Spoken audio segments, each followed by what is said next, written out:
കേരളത്തിൽ ശക്തമായ മഴ തുടരുന്നു എന്നത് വലിയ രീതിയിൽ ആശങ്കയായി തന്നെ നിൽക്കുകയാണ്. രാകേഷ് ചേരുകയാണ്. രാകേഷ്, ഇന്നലെ കനത്ത മഴയായിരുന്നു രാവിലെയൊക്കെ. ഉച്ചയ്ക്ക് വൈകിട്ട് ഒരല്പം തോർന്നതിന് ശേഷം പിന്നീട് വൈകിട്ടും അതുപോലെ നല്ല രീതിയിൽ വീണ്ടും മഴ പെയ്യുന്നു എന്നത് വലിയ ആശങ്കയാണ്. ഉരുൾപൊട്ടൽ മേഖലകളുള്ള മലയോര മേഖലകളുള്ള പ്രദേശമാണ്. മാത്രമല്ല നല്ല കാറ്റ്. എന്താണ് കാലാവസ്ഥാ കേന്ദ്രത്തിൻ്റെ മുന്നറിയിപ്പുകൾ വരുന്നത്? പ്രത്യേകിച്ചും ഈ വടക്കൻ ജില്ലകളിൽ ഇനിയിപ്പോൾ വരാനിരിക്കുന്ന മണിക്കൂറുകളിൽ കൂടുതൽ ജില്ലകളിൽ റെഡ് അലേർട്ട് അടക്കം പ്രഖ്യാപിച്ചിട്ടുണ്ട്. 4 മണിയോടുകൂടി വന്ന മുന്നറിയിപ്പാണ്. ഈ 4 മണിക്ക് ശേഷമുള്ള പുതിയ മുന്നറിയിപ്പ് വരാനുണ്ട്. ഈ മുന്നറിയിപ്പിലായിരിക്കും ഇനിയുള്ള സമയം എങ്ങനെയായി കാര്യങ്ങൾ പോകുക എന്നുള്ളത് ജില്ലാ ഭരണകൂടങ്ങൾ ഉൾപ്പെടെ വീക്ഷിച്ചു വരികയാണ്. അടുത്ത ഒരു മുന്നറിയിപ്പോട് കൂടിയായിരിക്കും ഇതിൽ എന്തായിരിക്കും, എത്രമാത്രം രൂക്ഷമായിരിക്കും കിഴക്കൻ മലയോര മേഖലയിലെ ഉൾപ്പെടെയുള്ള ഇത്തരത്തിലുള്ള മഴ ബാധിക്കുക എന്നുള്ളത് പറയാനാവുക. നിലവിൽ കക്കയം ഡാം തുറക്കുന്ന സാഹചര്യത്തിലേക്ക് നീങ്ങുമെന്നുള്ള 2ാം ഘട്ട മുന്നറിയിപ്പ് വന്നിട്ടുണ്ട്.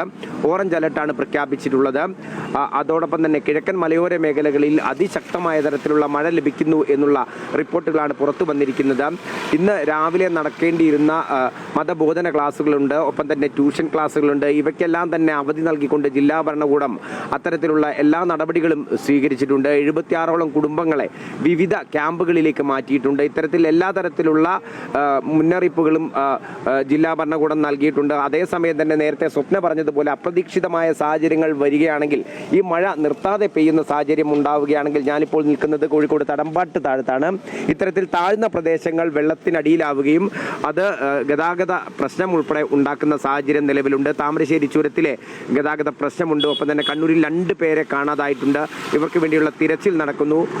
ഇത്തരത്തിൽ വിവിധ ഇടങ്ങളിൽ എങ്ങനെയായിരിക്കും മഴ, ഒറ്റപ്പെട്ട ഇടങ്ങളിലാണ് ശക്തമായ മഴയ്ക്കുള്ള സാധ്യതയും ഒപ്പം തന്നെ അതിശക്തമായ കാറ്റിനുള്ള സാധ്യതയും പറയുന്നത് എന്നുള്ള ഒരു വിഷയം കൂടെയുണ്ട്. അതുകൊണ്ട് തന്നെ അത്തരത്തിലുള്ള കാര്യങ്ങളും ജില്ലാ ഭരണകൂടം വീക്ഷിച്ചു വരികയാണ്. സ്വപ്ന, വടക്കൻ കേരളത്തിൽ റെഡ് അലേർട്ട് അടക്കമുള്ള സാഹചര്യമാണ്. ഈ പറഞ്ഞതുപോലെ തിരുവനന്തപുരം, കൊല്ലം ഒഴികെ മറ്റ് ജില്ലകളിലെല്ലാം മഴയുടെ സാഹചര്യം തന്നെ. 3 ജീവനുകളാണ് ഇന്നലെ കഴിഞ്ഞ ദിവസം നഷ്ടപ്പെട്ടത് മഴക്കെടുതിയിൽ.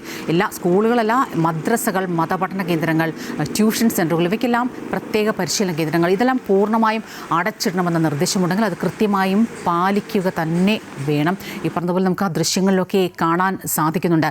ഈ വെള്ളം കയറിയ സ്ഥലങ്ങളിൽ നിന്ന് ഇറങ്ങാനുള്ള സമയം, വഴിയേത് കുഴിയേതെന്ന് തിരിച്ചറിയാൻ പറ്റാത്ത ഒരു സാഹചര്യം തന്നെയാണ്. അല്പം മഴ തോരുമ്പോൾ എന്താണ് സംഭവിക്കുന്നത്, സ്ഥിതി എന്താണ് എന്നറിയാനായി പുറത്തേക്ക് ഇറങ്ങുന്നവരുടെ ഒരു കൂട്ടവുമുണ്ട്. ശരിക്കും അപകടങ്ങൾ ക്ഷണിച്ചു വരുത്താതിരിക്കുക, പ്രത്യേകിച്ചും ഈ നിർദ്ദേശങ്ങളെല്ലാം മുന്നിലുള്ളപ്പോൾ